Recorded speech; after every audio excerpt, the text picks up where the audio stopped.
Hello, everybody. Thank you so much for joining us today. My name is Matt Julian with Leidos Digital Solutions. With me today, I have David Bradley, the COO of Broadnet. Together, we provide public sector organizations such as yourselves with communications, outreach, and public engagement solutions. Again, thank you guys for joining. It looks like we have a few people who joined over the phone today, as well as a few others who are streaming the event live. If you're on the call and would like to join the live streaming, feel free to go to internetquorum.com/live. Today's event is really designed to be as interactive as possible. So if anybody has questions, whether you're on the phone or online, if you're on the phone, just press *3 to be entered into the queue. And if you're online, you can just scroll down and add your question into that queue as well. So today, really, what the goal again, in addition to being as interactive as possible, is to kind of ask the question about sort of what new technologies have emerged as far as being able to manage public outreach. And sort of how are some of the other organizations such as yourselves using those new technologies in order to leverage that best. So at this point, I'm going to pass it over to David to sort of introduce himself and the Access Live platform that we're on today a little bit more. So David, feel free. Thanks, Matt. I appreciate you having me here today. So, the Access Live platform is really exciting. It's relatively new. It's come together over years, but we've really gotten to this space now where we're reaching out to citizens across just about any device that they're on through a live conversation. And as you're seeing today, those of you who are participating exclusively on the phone, you're able to hear my voice, and soon you'll be able to ask us questions. So press *3 if you have them as we go through this presentation. If you're online, you're watching us, you'll probably be seeing some slides, and you can go there and check out the slides on the website as well. So the whole idea is, how do we build a 1-hour program like this where we can engage folks on their platform of choice? And that's what Access Live is all about, is to give access to folks like us. So that's what we're going to talk about today. The other thing I'll say is that I know we really advertise this as a webinar, but I'd like to introduce a new terminology, and we call this the webinot. And the reason it's not a webinar is because of the fact that the content is going out in all these different channels, and we have folks behind the scenes that are making it easier for us to hopefully do a good job here today. So with that, I'm going to turn it back over to Matt, and we can get moving. And it actually looks like we have our first question coming in from Chris, who would like to ask, currently we do monthly updates with our citizens. How often should we be reaching out to them? And I think sort of adding on to that a little bit, I think typically when people think about citizen outreach, there's a tendency to stick with email campaigns and snail mail, things of that sort. What other channels are you guys seeing trending as far as ways that the public sector is reaching out? All right, great. So first, thanks, Chris, for your question. I appreciate you getting that into us. I'm going to address that phase first, and we'll talk about the different methods of outreach. So, Chris, the thing I want you to think about is not how often to reach out. It's more about what channels you do reach out on. So a lot of folks reach out very frequently via email, but then they don't tap into social media quite enough, or they don't even use the phone at all. And it's important to kind of look at some of the demographics and the statistics about what your citizenship is made up of. So right now, 40% of adults still have a landline phone, unbelievably, but they do. It's in their home, and when it rings, they pick it up. And then 95% of that same citizenship has a mobile phone. 77% of those folks are on a smartphone. So they now have this digital platform where they can engage with, and it's still a phone. So the phone is something that is very powerful. That's why we're using it today, is to show you how you can reach out to folks, make their phone ring, and invite them into this conversation and allow them to talk to you. But we also really encourage not just frequency, but the outreach to social media platforms with real content, not just content going straight out, but also content from conversations like this. And so I think the key really in terms of your outreach strategy is to try to diversify so that you can reach out to folks on the platform of their choice, as opposed to where you think is most convenient for you to reach out. So that's my thought there. And again, I think that you're seeing the type of outreach that we do, right? Mm-hmm. And the Access Live platform is it has the capability to touch all of these different platforms, to stream live on Facebook, to stream live on Twitter, all at the same time we're streaming directly to your website. Mm-hmm. Yeah, and I think the point that you made too about the value of reaching out through those different channels. I mean, if you're really not hitting them through the channels that they're using or really prefer to use, you're really only addressing sort of half the problem at that point. So mm-hmm. I think being able to really bring in the largest audience possible and sort of answer those questions and kind of get that conversation started, I think is a huge benefit there. So kind of switching gears a little bit, in addition to sort of broadcasting that message to a larger audience, what sort of tangible results are you guys seeing from the state and local perspective as far as not only just creating that audience, but also generating more interest and promoting awareness about whether it's existing programs or new public events?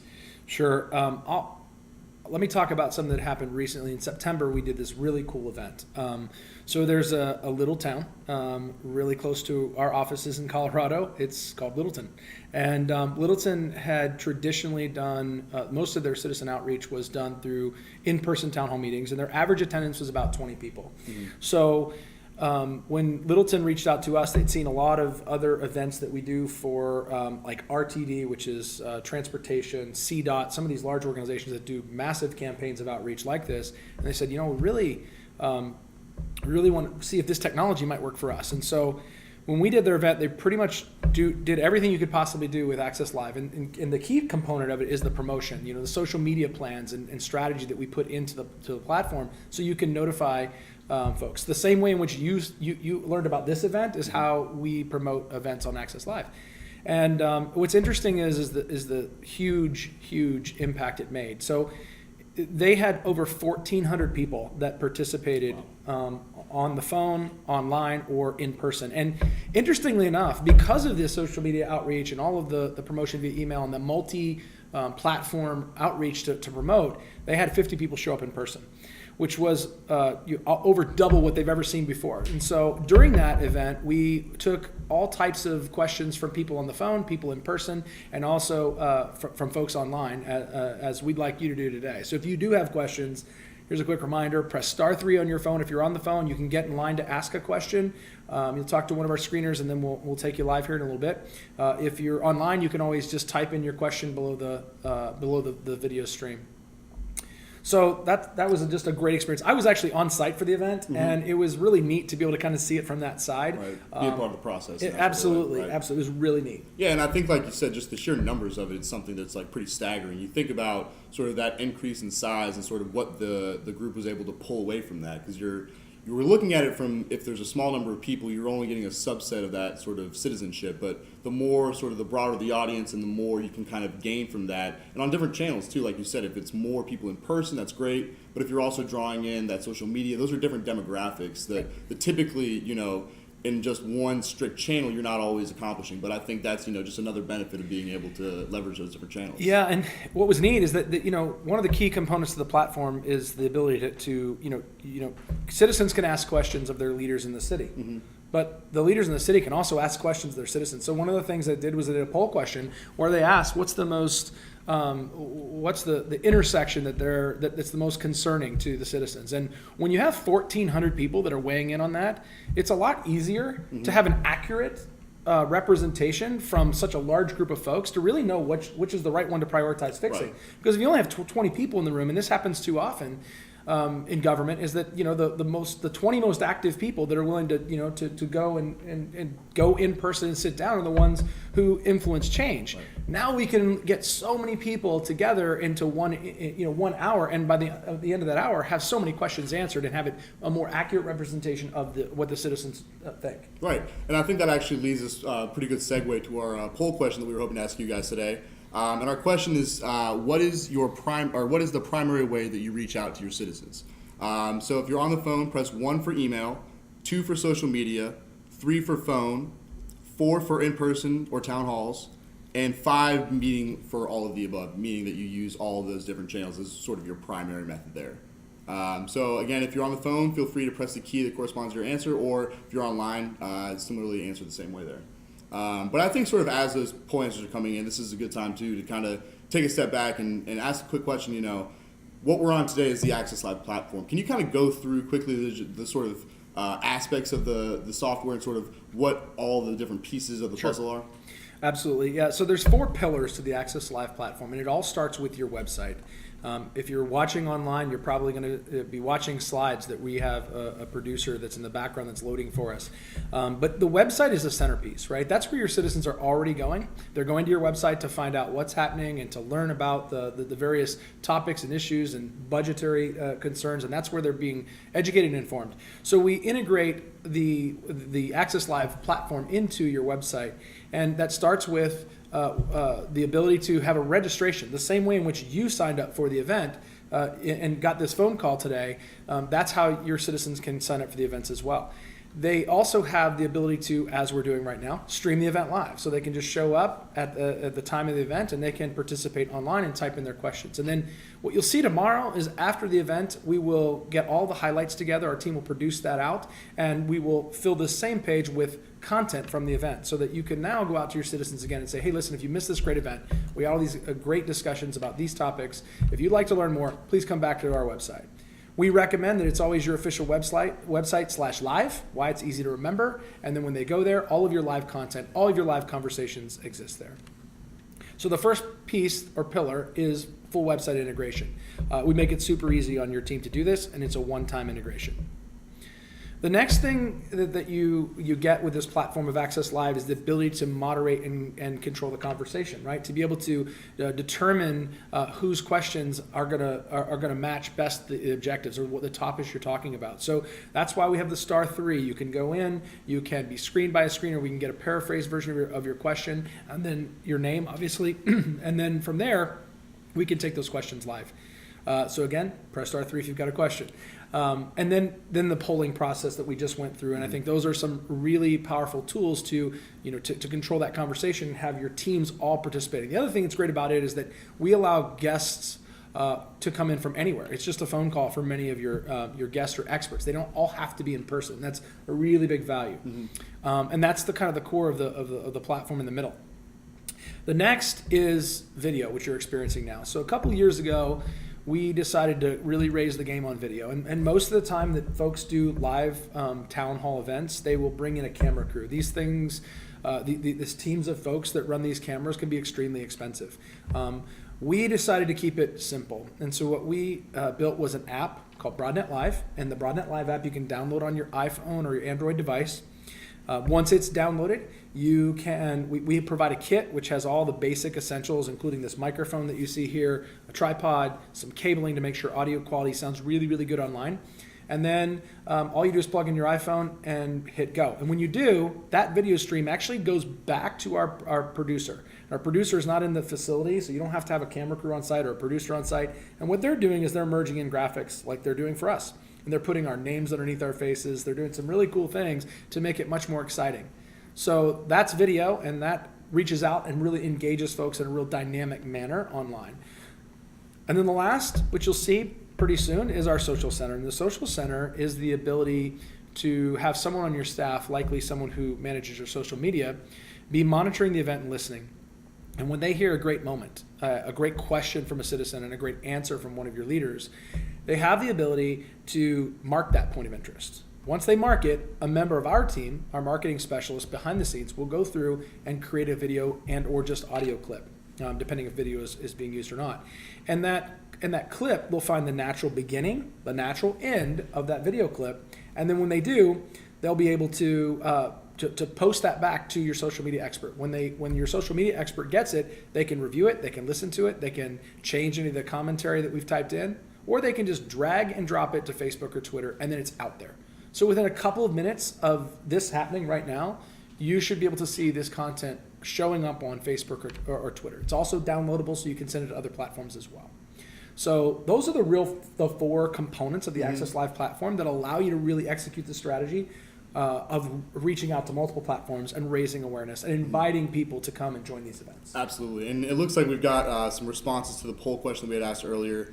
And it looks like 45% of people are using social media as their primary source of outreach. 18% are using email, and about 37% are using all of the above. which is surprising. I think that's great too. And I think that the more you're using these different channels, the better. And the benefit too with sort of what we're talking about with Access Live today is that all of those different channels are being sort of managed within one place. So Right. you're not having to jump around between different systems and sending multiple outreach. You're also then able to ask sort of standardized questions and bring in those feedback all again sort of through one standardized place. And agree. I think that's interesting to see that many people are using sort of all of those different channels. But again, I think that's sort of what we're talking about today is like that's the trend that we're seeing is that it's no longer just a simple answer of saying, well, I guess we'll send out, an email blast or I guess we'll send some phone calls, but really taking advantage of all those different channels. Well, one other thing I'll point out about this is a good, and it's interesting that what was the percentage of folks that were on social media? 45%. It's interesting, social media isn't all that trustworthy Right. as much as it used to be, right? And I think a lot of folks, because it's easy, it's free, and we've learned and acquired some knowledge. We've actually been, turning our citizens to Facebook for a very long time, and the same with Twitter. I think I think one of the things that we need to or should learn from this experience as we start to go forward is that being a very heavy place where folks promote and send things, it's not everything. Right. And I think it's interesting also that we see so many people that are going with a more distributed approach, and I think that's healthy. Absolutely. And I think we have a live question that we are going to be queuing up in a second here. And again, sort of the benefit being that we're not working from sort of two different solutions here. But the question coming in from Megan I'm sorry. Yeah, no, you're going to make her live. Megan, are you there? Megan, are you there? Hi, this is Megan. Hi there, Megan. Thank you so much for joining. Do you have a question for us today? Yeah, thanks, David. Thanks, Matt. My question today is, you guys are talking a lot about these new technologies and the new channels and everything, and that's awesome. I was wondering how communications professionals like myself can leverage these channels to communicate quickly in times of a crisis, like a hurricane or a wildfire. How can we get the message out to get all these people on the phone in a quick amount of time? Great. Well, thank you, Megan. I appreciate the call.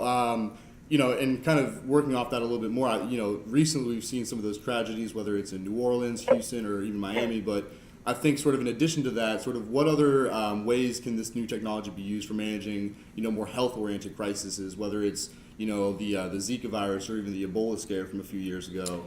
What sort of new trends are we seeing in that sort of So that's space? great. That's a really good question. So, the platform is ideal, obviously, for communication to very large audiences, right? I mean, Broadnet holds the world's record for the largest conference call ever. We had 360,000 people participating on one single event. And so when there is a crisis or there's an epidemic, probably the one that I want to talk to you the most about is like the opioid crisis. And the opioid crisis, we've got a tremendous body of work there. We've produced over 70 events, that Access Live events that have some component of opioid education, information on rehabilitation, all kinds of different services. We bring in. It's very easy to bring in experts that really understand all of these different components.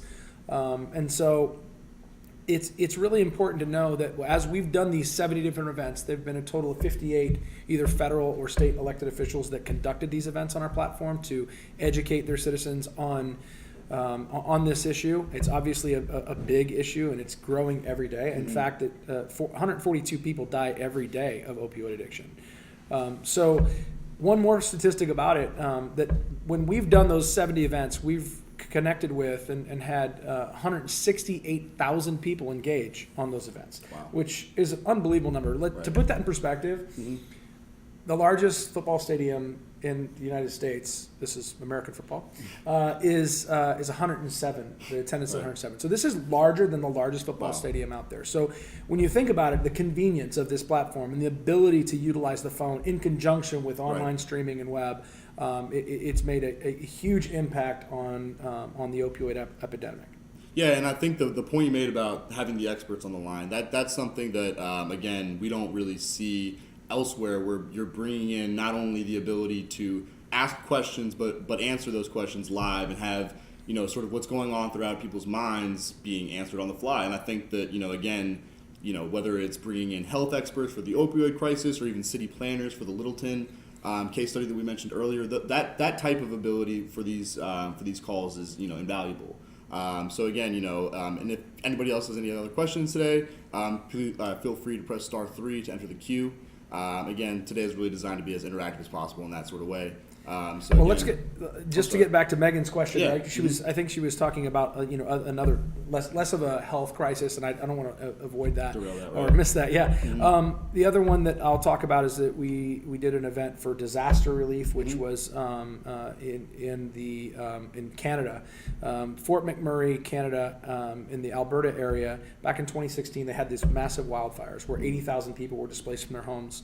And so we have a really interesting kind of merging of the Access Live platform as it was growing and evolving, and how it helped, right? Mm-hmm. So in that situation, when we had all these people displaced, they reached out to us to conduct a series of events to educate folks, and they were not sure when they could return to their homes. Information was very difficult to disseminate. Why? Because these people weren't in front of their phone. Right. They didn't have a television set because they weren't at their homes, right? So almost everything was being distributed through mobile phones. Right. So we conducted a very sensitive outreach where we had to only communicate with mobile phones. Mm-hmm. Well, at the same time, we had to make sure that those mobile phone networks were not overwhelmed due to the fact that we're trying to call so quickly and get everybody on the phone. So we worked with about 20 different folks in a large conference call that operate the cell towers and let us know how much capacity they have available. Right.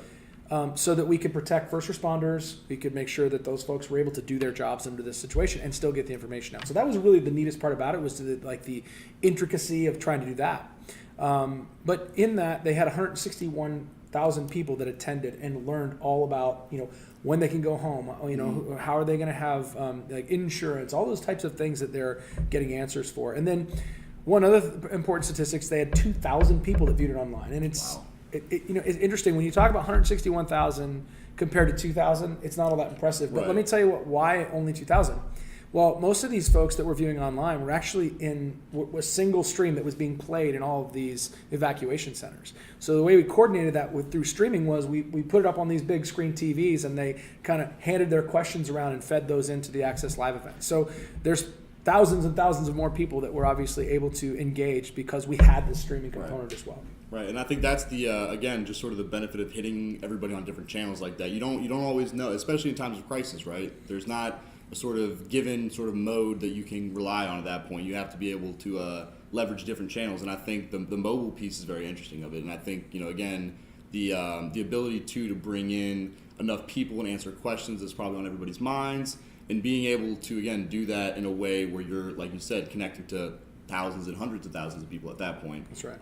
Very impressive there, and I think that more, now more than ever, the ability to do that through social media, through email, through phone. I mean, you don't always know sort of what the best channel is going to be, and being able to have those options is something that I think is pretty invaluable there. Yeah, and I have to share this one last bit to the story. So about 4 years prior to this event, there was an Access Live event happened, and during that Access Live event, they were trying to get funding to improve the road that basically the main kind of artery, if you will, of folks to move in and out of that Alberta wildfire area. Mm-hmm. And they ended up passing the funding, and they had fixed the road. And this was the very road that allowed them to get out, right? So there wasn't widespread deaths as a result of these wildfires. Right. And so that's just a really interesting thing. The reason I always think about it is unique is that, somehow in this, we're woven into it with this technology, was able to help provide the road that got people out. And when you talk about tangible results, I don't think there's a more tangible result than something like that, saving lives. Absolutely, and it goes back to the whole point being that we're engaging with these citizens. We're starting conversations. It's not so much of just a one directional conversation where we're disseminating information. I think the ability, again, to be able to ask those questions and have those questions come into play as far as how the evacuation routes were constructed and things like that. Again, you're not able to attack and talk to the right demographics from a wider angle without using those different channels. And I think the timeline that you kind of mentioned is interesting too. It's not solely just during the event. It's not just before. You can kind of weave it in throughout. That's right. And again, sort of different aspects of that coming in throughout. But I think that the fact that it was used before, during, and after is a cool sort of way to conceptualize, different ways that this kind of solution could be used. And I think that, we've used some pretty specific examples, whether it be tied to, the opioids or the Fort McMurray case that we were talking about. But it's really just dependent on sort of what needs any government agency has. Any sort of government office that's working with an audience size of, any sort of number. I think that sort of requirement doesn't necessarily prevent you from being able to use the software or solution in any sort of way that you see fit. So again, I think that the value of hitting those different channels and the value of being able to use it in a flexible sort of way is definitely something that you're not going to get elsewhere. You're not going to be able to get that sort of functionality in just using email campaigns or phone calls, etc. So it looks like we also have another question coming in from somebody who's streaming online, and Ashley would like to know. Is the process for setting up the live streaming page on my website difficult to set up? That's a great question. No, it isn't. It's like I said, it's about 1 hour's worth of time from somebody to set up one time, and you can choose between the components you want. The simplest one is to include the streaming and just do the stream, and that just takes a few minutes because we just send you a code pack specifically for your website, usually with all the right colors that we've already lifted from your site, and then the other two components, the on-demand content, the stuff that happened that we're going to put on the website the day afterwards. That's just basically a cut and paste as well. So we try to give it to you in a way that you don't have to do a lot of heavy lifting. I guess you could get really fancy with styling, which I don't even think we did on this event. No, we just put it up there to make it simple and easy, right. And so it can be really quick. That's great. Yeah, and I think from what we've seen in setting this up, the level of detail that could be achieved is really sort of up to you guys. And I think that's another piece too, right? If it's in a time of crisis, you don't have the time to sort of set all that up. You're not being hamstrung by the fact that you're setting up stylistic sort of things. You can really get that sort of set up quickly, efficiently, and get your message out as quick as possible. I think we've got one more question here from the online queue, and Karthik would like to know, does Broadnet offer moderating services we could purchase for the event? Absolutely, yeah. We offer screening services. We offer moderation services. We pretty much offer any service you would need to do this. We do offer on-site services as well if you would like us to show up to help out, set up video and do some custom things. But we do whatever it takes to make the event successful. Right. So yeah, all those things are available. Right. And again, sort of as we continue to answer whatever questions come in, feel free to press *3 if you're on the phone to enter the queue to ask whatever questions you might have. And so sort of working off that last question regarding the moderating piece, as far as setting up after the event, sort of what's the value as far as some of the data that can be drawn from that? Is that typically just polling questions? Is there other information that they can kind of pull from that there? Well, yeah, that's great. So all the polling data is obviously returned. Also, any participation statistics. So, for instance, we've got a few hundred folks that are participating on a particular event. We will be able to give you all of their information back. If they participated in a poll, if they went to ask a question, if we screened their question, what was their question? So yeah, we can certainly provide all of that data back. You can download it the moment the event is over. Right. So very easy. Perfect. And we have another question here from Kelsey, who would like to know, how does the custom social media promotion piece work? Oh, that's great. So what we do is we build out a social media plan. And the social media plan, you've probably seen some of this content that we've pushed out. And we will either do just social media, or we will also do even advertisements, right? So we can do paid ads. But we provide all of the social media imagery, the creative. We also provide all of the text and commentary or copy that's designed to really get the citizens' attention and give them options of how they can either sign up, they can go stream it, and what have you. And we provide that through the whole process, even on the other side. Right. And I think tying that back to the Littleton case that we were talking about earlier, it's the promotion piece doesn't necessarily equate to just social media participation. That can actually lead to in-person or on the phone or streaming. That's right. It's just another way to get the word out.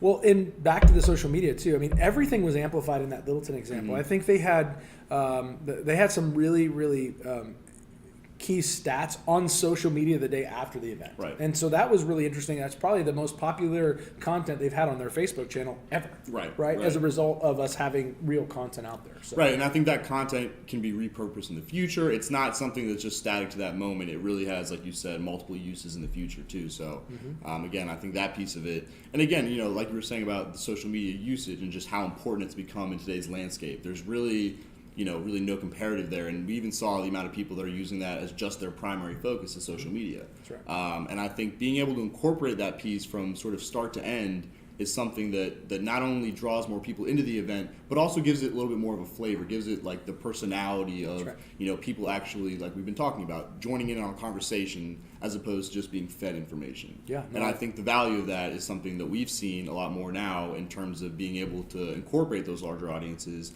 incorporate different demographics. That's right. And not being stuck to just either one channel or one type of, like you said, super citizen who feels like they're always involved with certain things and asking questions, whereas the Joe Schmo down the street might not be as inclined to do that. But what we're doing now is giving that person the ability to do so. Oh, I agree. The only other thing I just wanted to mention to that point is that one of the things that is so powerful about this is just the ability to reach out to thousands and thousands of people Absolutely. Instantly, right? So when we call the folks who sign up for a webinar, like Webinot, right? Like this, we can extend that to everybody in your entire area, thousands and thousands of people, and get them all on the phone and kind of spontaneously create this event. So not only, and I think this goes back to a little bit to what Megan was saying, is that is it possible to do this quickly too, right? So not only do we do these great planning events where we plan these things well in advance so that we can raise awareness, but we can also out of nowhere do an event and just call a bunch of folks and get them on the phone and talk about really serious things that are occurring. And that's hurricane preparation. I mean, sometimes you don't really have that many days to get planning and put together a social plan. So it's kind of on the moment. So we can do both. And I think that another benefit of working with you guys and what we've seen is that it's really personalized around sort of an objective. And whether that objective is get that information out as quick as possible, or if it's a little bit more tailored based on the sort of subject matter, I think the focus that you guys provide and that we provide, it allows you to make sure that you're doing it the right way, so that you're not looking after the event saying sort of what could we have done differently. You're really looking at it, or what are we going to do the next time? How are we going to kind of keep the momentum going? And I think that kind of speaks to the day-to-day side of things that you were saying. It's not just one-offs for health crisis or just sort of one tragedy after another. It can be more of a recurring daily or even weekly or monthly, however you see fit. And that piece of it, I think, is definitely valuable as well. Yeah, a lot of the information translates, right? So you can use it for multi-purpose, meaning that once you understand how to do it, then you can do it for lots of different topics. Mm-hmm. Right. So I think those are all the questions that we have here for today. Again, thank you everybody for joining the call. And for those of you who are streaming the event, thank you as well. Hopefully today everybody's gotten a little bit of a sense for sort of how these new trends are emerging in society and sort of what steps can be taken from the government's end towards making sure that they're really approaching public engagement from a more holistic perspective. And of course, if you have any questions about some of the materials that we covered today, or questions about sort of any specific programs or projects that you guys are working on that you think Access Live might be incorporated in, please feel free to reach out to either myself or David. Our contact information should be on the website there. And again, thank you everybody for joining, and thank you, David, for. You're welcome. Thanks for having me, and folks, there'll be plenty of information. I'm sure we've got some social center clips that are coming out of this, and we'll have some content to push out there that you can share with any of your coworkers or folks that might need to see this information or might be interested in some of the ways in which we reach out around disaster, around health epidemics, and how to just reach out in general whenever you need to communicate to your entire citizenship in one fell swoop. So thanks again for having me. It's always a pleasure. Great. Thank you guys.